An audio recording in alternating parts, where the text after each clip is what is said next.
Fellas, lady fellas, F and Real Society, welcome to the Fantasy and Reality Fantasy Football Podcast. I'm your host, Spencer Tacker, and today in the ridiculously over-decorated studio, we'll be discussing risky business. Now, this segment is aptly named because the players that I have are too risky for me to try to figure out where they're going to go, what they're going to do. Therefore, I made this list because they're questionable. They're not in my no chance in hell segment because there's a chance that I will draft some, maybe all of these players in one of my leagues. I made this list just to give you a heads up of, hey, I'm not sure how these guys are gonna do. So, one quarterback on this list, Patrick Mahomes.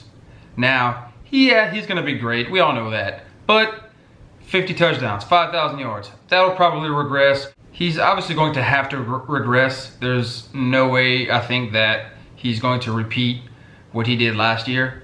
And yeah, he'll probably get 4,000 yards and 40 touchdowns, which will still be fantastic, but it's still a regression from what he had last year.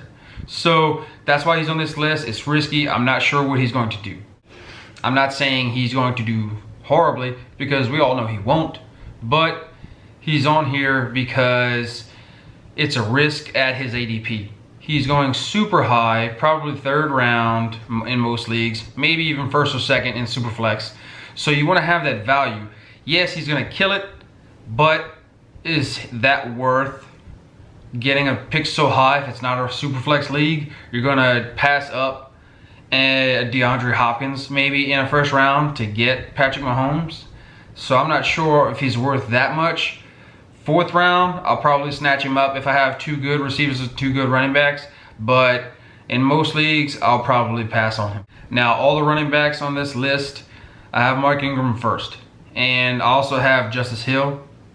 So with Lamar Jackson running like crazy, not being too accurate in the passing area, I feel that Ingram will do well. He's one of the top 15 paid running backs now.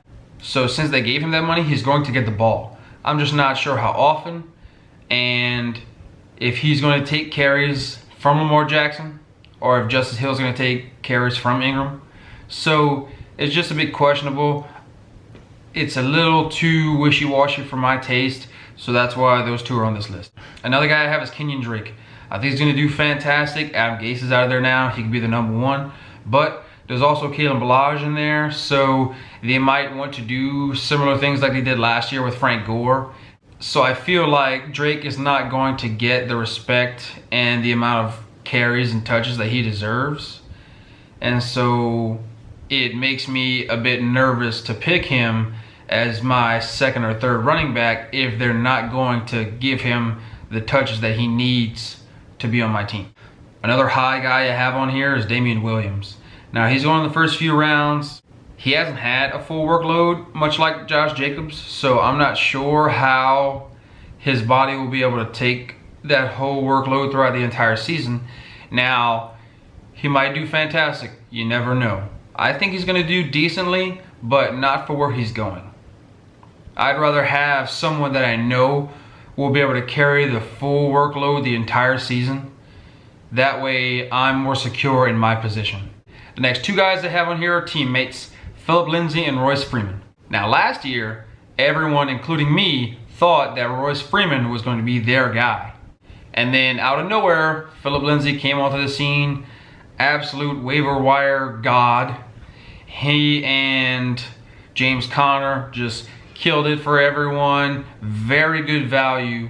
But this season, I'm not too sure if the same thing will happen. Lindsay's going ahead of Freeman, but I think that this year Freeman's going to eat into those carries, so that way they're almost going to be, toward the middle of the season, a committee, and then toward the end of the season, I think Freeman's going to reverse the scales and be that number one again, which I'm hoping for because I like Royce Freeman.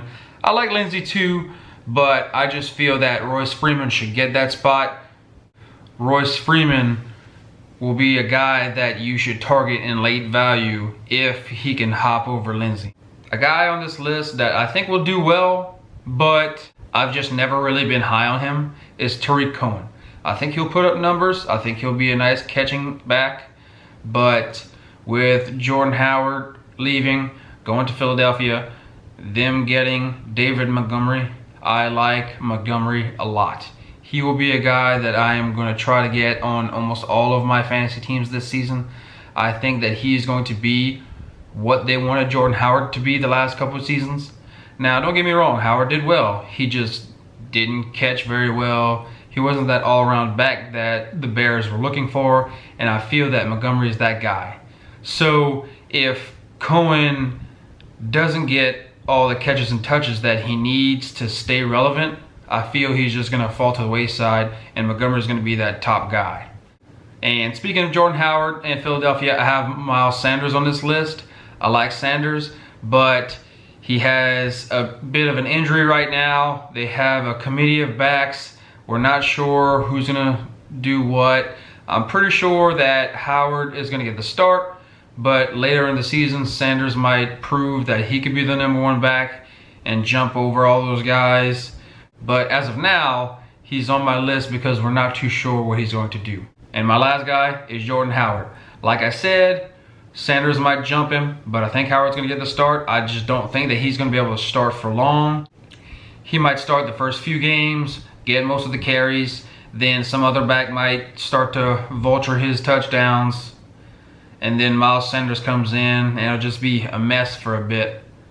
So for that reason, even though I have loved Jordan Howard for years, much like Jordan Reed and Doug Baldwin, reliable guys that I can count on, that aren't flashy but just solid and get the work done. Last year, he left a bad taste in my mouth and it just discouraged me. But since he left and went to Philly, I'm hoping that he can, recharge that, get the work done that he used to be able to do, get better as a pass catcher and be more of an all-around back. But I don't think he will, and therefore he's on this list. Now, I have 8 receivers on this list. Hollywood Brown, good receiver, not great place to end up. Lamar Jackson likes to run the ball, not a very accurate passer. Hopefully that changes this offseason. He can get more accurate passes, longer passes. Maybe he can connect and get that chemistry with Brown. But as of now, I don't think that that's going to happen in his first season. So therefore, he's going to be a bit risky for me. Another guy I have on here is Cooper Kupp. He got injured late in the season last year. So it's going to take between 9 and 12 months for him to come back fully healed.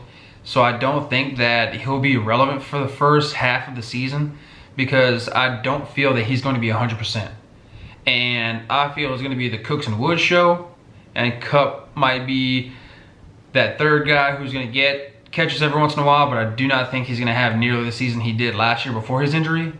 And so I kind of want to stay away from him for now because I don't think he'll be healed enough to make himself relevant this entire season. I have Allen Robinson on this list, and not to discredit Robinson because he's a nice, well-rounded receiver, but I like Anthony Miller as well. I think he's going to take some of those catches away. Trubisky should start throwing it downfield.